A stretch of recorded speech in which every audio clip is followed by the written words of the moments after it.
The first time Daniel Hayes touched my hand, I almost pulled away. Not because his touch was rough. Not because I was afraid of him. I pulled away because 3 hours earlier, I had found a document hidden inside my dead father's office, and Daniel's name was written across the top. By midnight, I would discover that the man I had spent years blaming for my family's destruction had been keeping secrets from me. And somehow, that was only the beginning. My father, Robert Brooks, had been dead for 6 weeks when I received the letter. It arrived in a plain white envelope with no return address. Inside was a single sentence. Your father did not die believing Daniel Hayes was innocent. I read it 5 times. Then I drove straight to my father's old office. Brooks Development had once been one of the most respected construction companies in Chicago. My father had built it from almost nothing. When I was a child, I remembered him coming home exhausted, smelling like rain and concrete, still smiling because he had signed another contract. Then everything changed. One failed project. One investigation, one financial collapse. And one man whose name seemed to appear every time my father talked about losing everything, Daniel Hayes. At least, that was the story I had believed. According to my father, Daniel had walked away from their business negotiations at the worst possible moment. Investors disappeared. Contracts collapsed. My father lost the company he had spent 30 years building. He never fully recovered. And 2 years later, Daniel Hayes had built one of the most successful development firms in the city. I had hated him for it. The envelope led me to an old filing cabinet in my father's office. Behind a stack of outdated property records, I found a thin black folder. Inside was a proposed merger agreement. Brooks Development and Hayes Urban Group. My father's signature was at the bottom. Daniel's was not. There was also a handwritten note. If anything happens to me, don't trust Victor. My hands went cold. Victor Lang had been my father's closest friend for 20 years. He had been at our house every Christmas. He had stood beside me at my father's funeral, and he had held me while I cried. I called Maya. You need to come here, I told her. Alina, it's almost 10. I found something. 20 minutes later, Maya was standing beside me. She read the note twice. Do you think it's real? It was in my father's handwriting. That doesn't answer the question. I looked toward the black folder.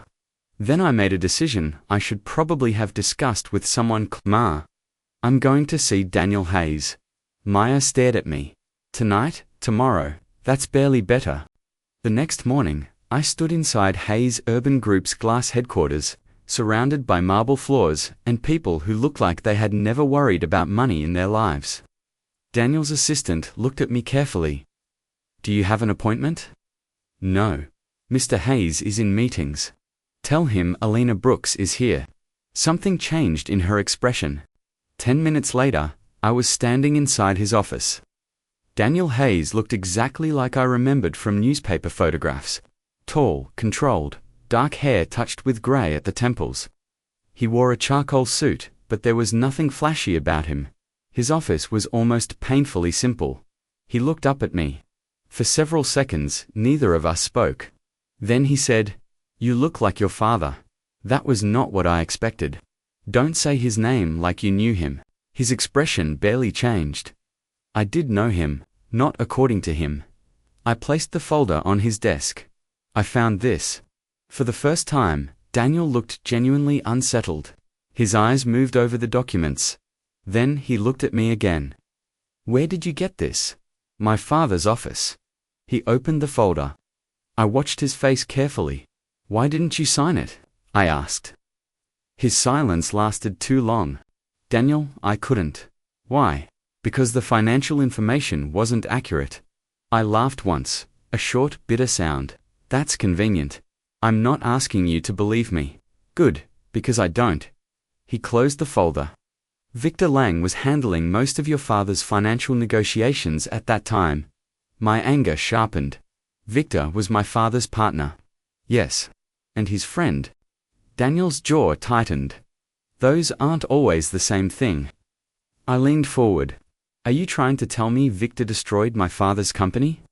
I'm telling you that I warned your father something was wrong. Then why didn't you help him?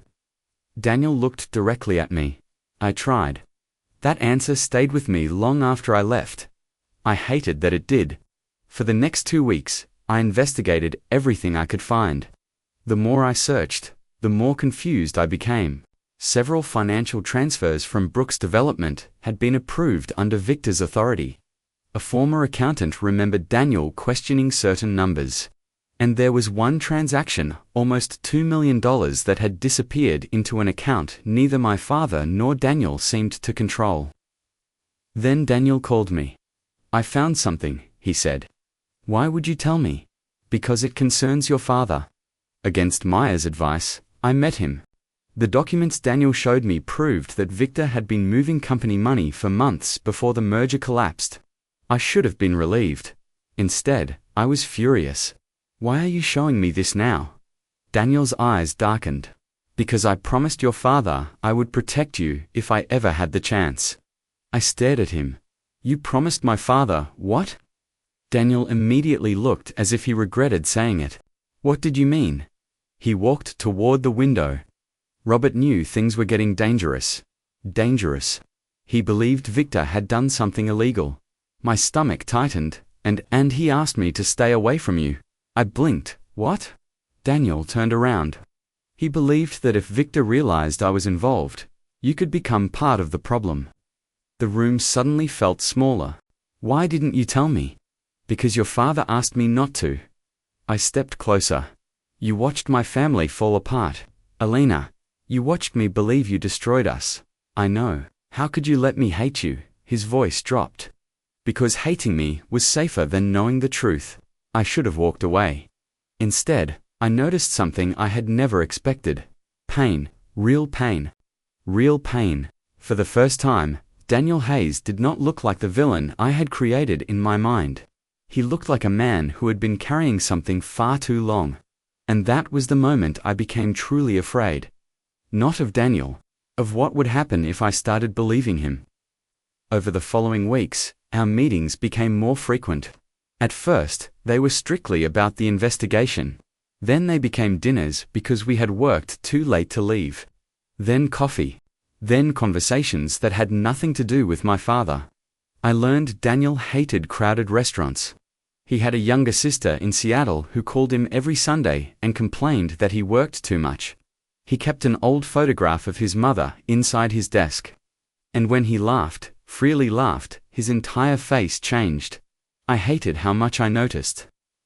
One rainy night, we were leaving his office when the elevator suddenly stopped between floors.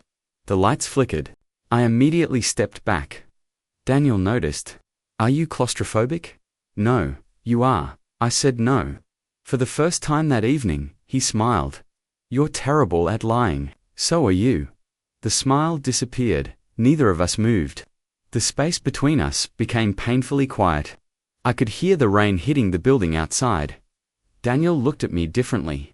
Not like Robert Brooks's daughter. Not like someone he had promised to protect. Like a woman. And suddenly, I was aware of everything. How close he was. How his voice changed when he said my name.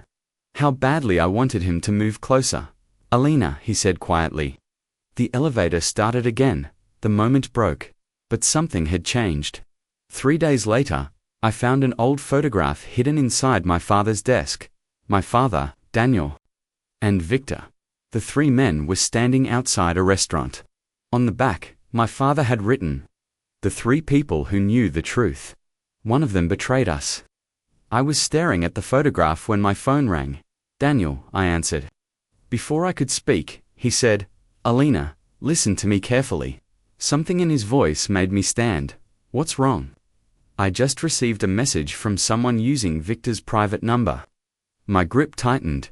What did it say? Daniel was silent for 1 second. Then he said, "It said, you should stop looking into your father's past." And for the first time, I realized this was no longer only about the man I hated. It was about the man I was beginning to trust. And someone clearly wanted us both to stop. The next morning, Daniel moved me into a hotel. I hated the idea immediately.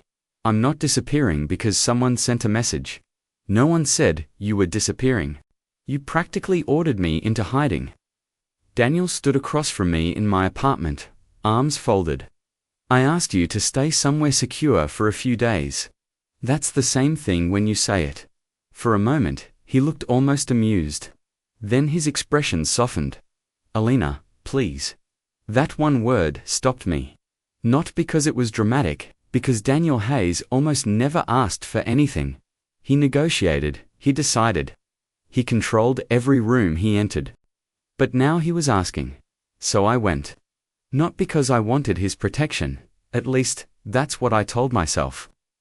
Maya met us at the hotel that evening with more documents. I found the account, she said.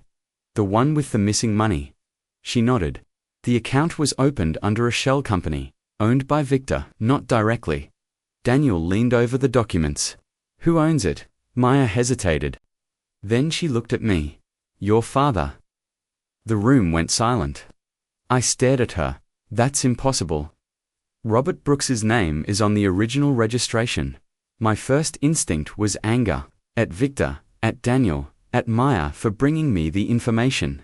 Then something worse appeared beneath the anger. Doubt. What if my father knew?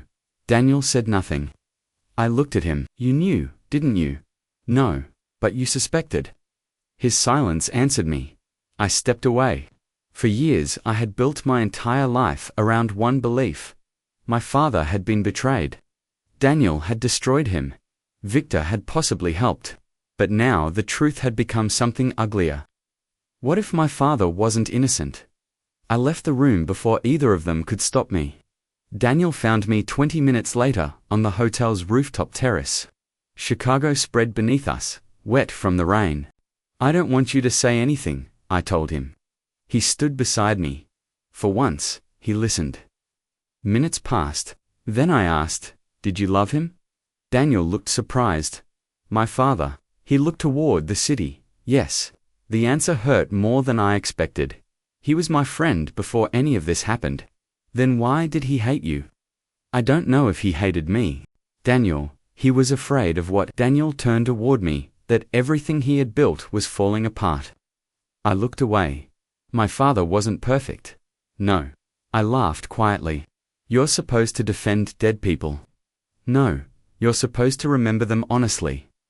I should have hated that answer. Instead, tears filled my eyes. Daniel noticed. He didn't touch me. He didn't offer me some meaningless sentence about everything being okay. He simply stood beside me. And somehow, that was worse. Because I wanted him to touch me. So I did something reckless. I turned toward him. His hand lifted slowly, giving me enough time to move away. I didn't. His fingers brushed a strand of hair from my face. Tell me to stop, he said. I couldn't. When he kissed me, nothing about it felt careful. It felt like every argument, every unanswered question, every moment we had spent pretending there was nothing between us, had finally broken open. I kissed him back, and for a few minutes, I forgot about my father, Victor, the missing money, everything. There was only Daniel. That was my first mistake. My second came the following morning. I woke up alone. Daniel was gone. On the table beside the bed was a message. Emergency meeting. I'll explain later. I tried to believe him. Then my phone rang. Victor, I almost ignored it, but curiosity is sometimes stronger than fear. Hello, Elena? His voice sounded tired. Where are you? Why, I need to see you. I don't think that's a good idea. There was a pause. Then he said something that made my blood turn cold. Daniel didn't tell you everything about the night your father died, did he? I ended the call and went straight to Daniel's office. He wasn't there. His assistant told me he had gone to a board meeting. I waited. And while I waited, I made another mistake. I opened the drawer of his desk. Inside was a locked metal box. The key was taped beneath the drawer. I stared at it for a long time, then opened it. There were letters inside. Old letters. One was addressed to Daniel. The handwriting was my father's. My hands shook as I unfolded it. Daniel, if you're reading this, then I didn't get the chance to fix what I did. Victor knows too much. I should have listened to you. I should have told Alina the truth. I stopped breathing. There was more. If something happens to me, Protect her, but don't tell her about the night at the warehouse. She deserves to remember me as better than I became. The letter fell from my hand. The night at the warehouse. I had never heard those words before, but Daniel had. He had known when he finally walked into his office. I was waiting. The letter sat on his desk. His expression changed immediately. Where did you get that? You kept this from me, Elena. What happened at the warehouse? He closed the door. I felt my chest tighten. Tell me. Daniel didn't answer. I stepped closer. You told me we were finding the truth. Together, we are. No. You're deciding which parts of the truth I deserve. His face hardened. Your father asked me not to tell you. He's dead, Daniel. I know. Then stop protecting him. That was when Daniel finally spoke. Your father discovered Victor had been stealing from the company. The money was being moved through accounts your father had helped create. I felt the floor disappear beneath me. What? At first, Robert thought it was temporary. He thought Victor was borrowing money to cover another investment. And then Victor couldn't replace it. I could barely speak, so my father helped him. Yes, the word broke something inside me. Then the warehouse. Daniel looked toward the letter. Your father met Victor there the night before his accident. What happened? Your father called me afterward. I stared at him. He said Victor was threatening him. Threatening him how? Daniel's voice lowered. Victor had proof that your father knew about the missing money. My father wasn't only betrayed, he had been involved. I suddenly understood why Daniel had stayed silent. The truth didn't simply destroy Victor. It destroyed the version of my father I had carried for years. I walked out. Daniel followed me. Elena, don't please. I turned. You kissed me last night. His face changed. And this morning, I found out you were still hiding the worst part. I was trying to protect you from the truth, from pain. I laughed, but there was nothing amused in it. You don't get to decide which pain I can survive. I left him standing there. For 3 days, I didn't answer Daniel's calls. Then Victor asked to meet. Maya begged me not to go alone, so she came with me, but waited nearby. Victor chose a quiet restaurant outside downtown. He looked older than I remembered. Daniel told you, he said. Not everything. Victor smiled sadly. No, Daniel never does. Tell me why you did it. His expression changed. Your father was drowning, Elena. That's not an answer. He wanted the company to survive. So you stole from it. I made investments. With company money. For the company, I stared at him. He actually believed himself. Or he had repeated the lie so many times that the difference no longer mattered. What happened the night my father died? Victor looked down. Then he said, he wanted to confess. My throat tightened. He wanted to tell the board everything. He wanted to tell you, and I told him not to. What did you do? Nothing, Victor. He looked at me. I told him that if he confessed, you would lose everything. My hands curled into fists. You threatened him. I reminded him what was at stake. You ruined his life. Victor's face hardened. No, Alina, your father made his own choices. That was when I understood something terrible. Victor wasn't entirely lying. My father had made choices. Victor had manipulated him. But Robert Brooks had still signed the papers, still helped create the accounts, still kept the truth from me. There were no innocent heroes in this story. Only people who had made mistakes and left others to pay for them. I stood to leave. Then Victor said, "Before you go, there's something you should know about Daniel." I turned. He wasn't just protecting your father. I felt my stomach tighten. What does that mean? Victor smiled. Ask him why he was at the warehouse that night. I went straight to Daniel. This time, I didn't wait outside his office. I walked in. He looked up. The moment he saw my face, he knew. You saw Victor. Why were you at the warehouse? Daniel stood slowly. Alina, don't say my name, answer me. He looked away, and suddenly, I knew. Daniel, he called me, my father. Yes, why?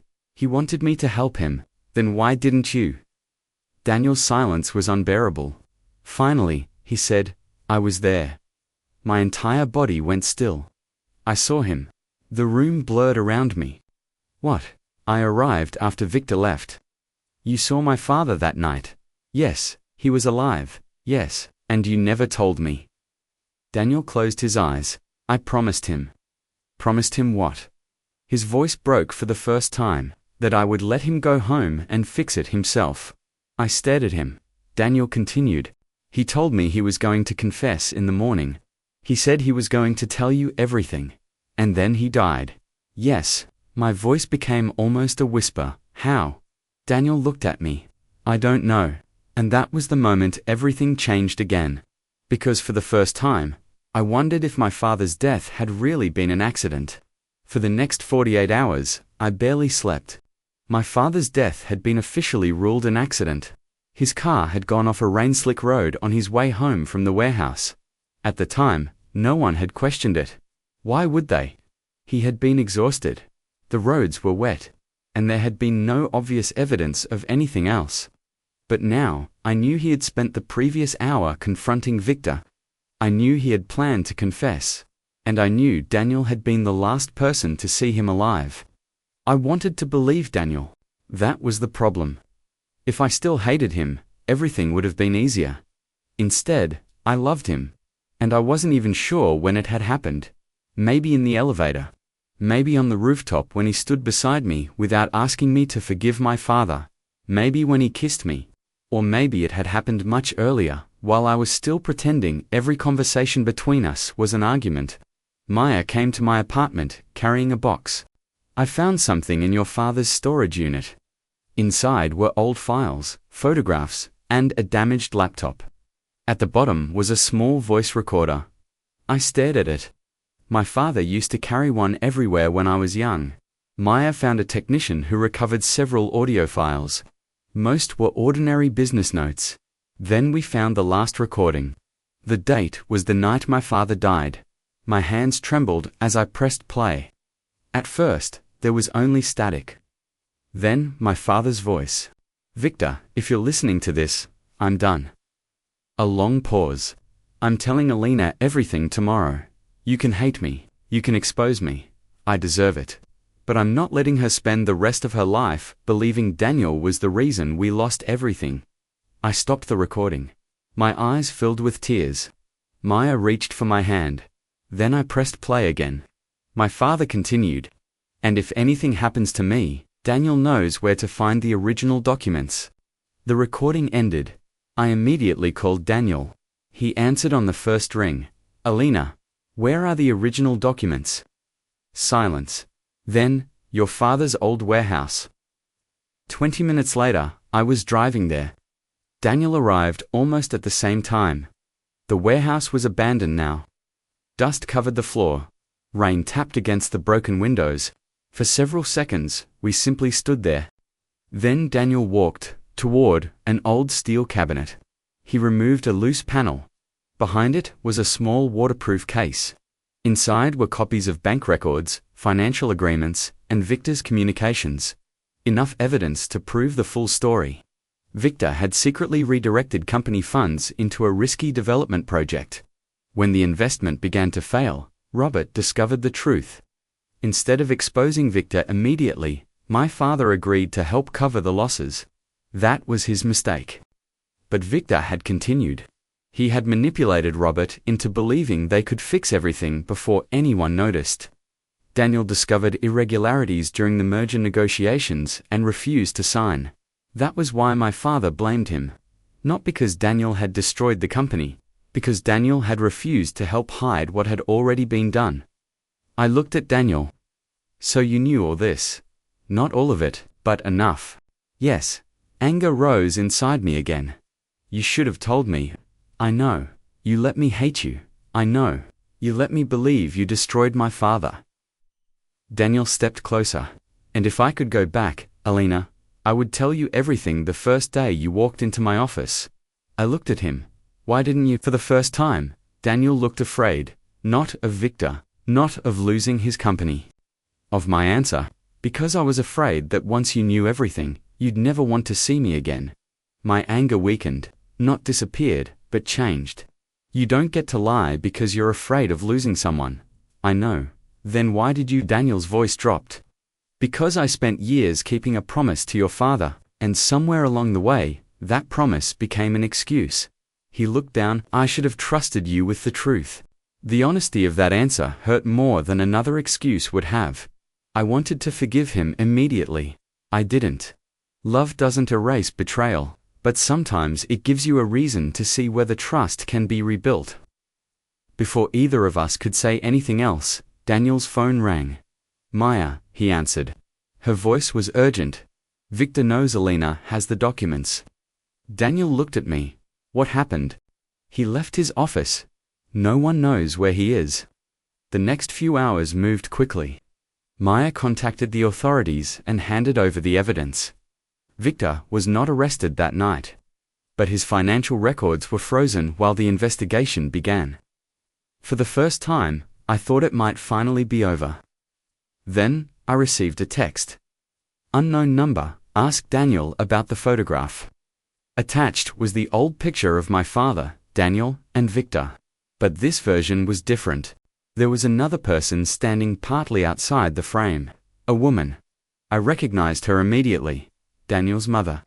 I stared at the photograph, then at Daniel. Why was your mother there? His face changed. Slowly, he sat down. Because she knew my father. What? Victor's father. I felt another piece of the story moving into place.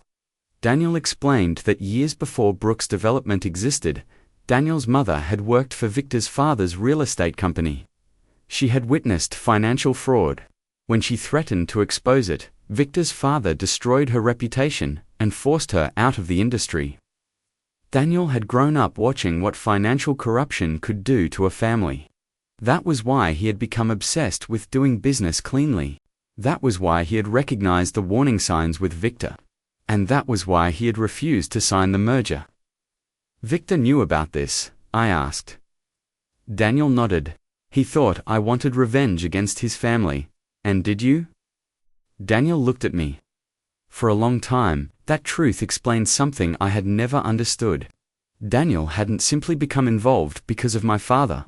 He had his own history with Victor, his own reason to want him exposed, and suddenly I understood why Victor had spent years convincing my father that Daniel couldn't be trusted. The hatred between the two families had started long before I ever knew Daniel's name. But Victor had used that history to manipulate everyone around him. A week later, Victor agreed to meet with investigators. The evidence was too strong. The hidden accounts, the recordings, the documents my father had kept, and finally, something no one expected. Victor admitted that he had followed my father after the warehouse meeting. He had wanted to stop him from confessing. He claimed he hadn't intended to hurt him. But when my father drove away, Victor followed too closely, pressuring him on the wet road. My father lost control. Victor left the scene. He didn't cause the crash directly, in the legal sense, investigators could prove. But his actions before and after it became part of the larger case involving financial crimes, obstruction, and his attempt to hide evidence. There was no dramatic moment where I felt happy about his downfall. I only felt tired. My father was still gone. Knowing the truth didn't bring him back. And learning that he had made terrible mistakes didn't erase the good memories either. People are rarely only one thing. My father had been a good man who made cowardly choices. Victor had once been his friend before ambition turned friendship into manipulation. And Daniel had been the man I was supposed to hate. 2 months after the investigation began, I went back to my father's old house. Daniel had offered to come. I told him I needed to do this alone. That afternoon, I packed the last box from my father's office. At the bottom of a drawer, I found an envelope with my name on it. Inside was a letter, Alina. If you are reading this, then I ran out of time. There are things I should have told you years ago. The biggest mistake I made was believing I could protect you from disappointment by hiding my failures. I stopped. Tears blurred the words. Don't make the same mistake with the people you love. Let them know the truth. Even when the truth makes you afraid, they will leave. I read that sentence 3 times. Then I knew where I needed to go. Daniel was in his office. The same office where I had first walked in, ready to blame him for everything. His assistant smiled when she saw me. "He's in there." I opened the door. Daniel looked up. For a second, neither of us moved. Then he stood. "I wasn't sure you'd come back." I closed the door behind me. I almost didn't. His expression tightened. But I remembered something. I walked closer. My father spent years believing that protecting someone meant deciding what they could handle. Daniel looked down. "I know. I don't want that kind of love." His eyes lifted. "I don't either." I stopped in front of him. "If we're going to do this, there are no more hidden letters. No more promises that involve keeping me in the dark." "Agreed. And when something scares you, I tell you, even if you think I'll leave." His voice became quiet, especially then. For the first time in months, I smiled. Then Daniel reached for my hand. The same hand I had almost pulled away from the night I discovered his name in my father's files. This time, I didn't move. "I spent years hating you," I said. "I know. I blamed you for destroying my family. I know. And sometimes, even now, I don't know what to do with everything that happened." Daniel's fingers tightened gently around mine. "You don't have to know today." I looked at him. "And what if I leave?" His expression changed. Not anger, not control, just honesty. "Then I'll let you go." I smiled faintly. "That's a terrible answer. It's the truth." I stepped closer. "Good." Daniel's eyebrows pulled together slightly. "Good, because I don't want someone who needs to trap me to keep me." For the first time that day, he smiled. Then I kissed him. This time, there were no secrets waiting behind the moment. No unanswered question between us. No version of the past either of us was pretending to believe. Only two imperfect people standing in the middle of everything they had survived. A year later, I sold my shares in the remains of Brooks Development and used part of the money to create a small financial ethics foundation in my father's name. Not because he had been innocent, but because I wanted his mistakes to mean something. Daniel helped without trying to take control. That was how I knew things had changed. We didn't have a perfect relationship. We argued. Sometimes I accused him of being too private. Sometimes he accused me of turning every difficult conversation into an interrogation. He wasn't entirely wrong, but we learned, slowly, honestly, and every now and then, I would think about the woman who had walked into his office, ready to destroy him. She had been so certain she knew who the villain was. So certain hatred was easier than understanding. I still missed my father. I probably always would. But I no longer carried his secrets as if they were mine, and Daniel. He was never the man I was supposed to love. He was the man I had been warned about. The man I blamed. The man I fought. The man I walked away from. And the only man who taught me that love wasn't about finding someone perfect enough to trust. It was about finding someone willing to tell you the truth, and becoming brave enough to do the same.